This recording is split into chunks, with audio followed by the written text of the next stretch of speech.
Guys अगर आपके desktop पे कहीं पे भी दिस पीसी का ऑप्शन अगर आपके यहाँ पे कहीं पे भी शो नहीं हो रहा है तो आप दिस पीसी का ऑप्शन को आप यहाँ पे शो कैसे करा सकते हो। आपको करना क्या है कि आपको अपने स्टार्ट मेन्यू में जाकर आपको यहाँ पे अपने विंडोज के सेटिंग्स को आपको यहाँ पे ओपन करना है। पर्सनलाइजेशन वाले ऑप्शन पे आपको यहाँ पे चले जाना है और आपको यहाँ पे थीम्स का ऑप्शन शो होगा तो आपको इस थीम्स वाले ऑप्शन पे आपको यहाँ पे क्लिक करना है और आपको इसे डाउनलोड को स्क्रॉल डाउन करना है और आपको यहाँ पे डेस्कटॉप आइकन सेटिंग्स पे आपको यहाँ पे क्लिक करना है और आपको यहाँ पे कंप्यूटर का, यूजर्स का, नेटवर्क का, कंट्रोल पैनल का ऑप्शन आपको यहाँ पे शो होगा। आपको यहाँ पे किसी भी ऑप्शन को अगर आपको यहाँ पे सेट करना है, जैसे मैं यहाँ पे दिस पीसी को ही सेट करना चाहता हूँ, ये दिस पीसी हो गया, तो यहाँ पे ये कंप्यूटर के नेम से है। तो यहाँ पे मैं कंप्यूटर वाले ऑप्शन पे चेक मार्क करके इसे अप्लाई करूंगा तो यहाँ पे मेरा दिस पीसी का ऑप्शन यहाँ पे शो होने लग जाएगा। जैसे आप यहाँ पे देख सकते हो यहाँ पे शो हो रहा है।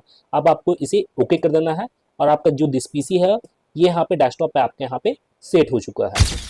तो गाइज मैं फिर मिलता हूं नेक्स्ट वीडियो में। Till then and bye bye. और एक बात और, सब्सक्राइब बटन पे 2-3 फैट लगा दीजिएगा जिससे सब्सक्राइब हो जाए और घंटी वंटी गिर जाए।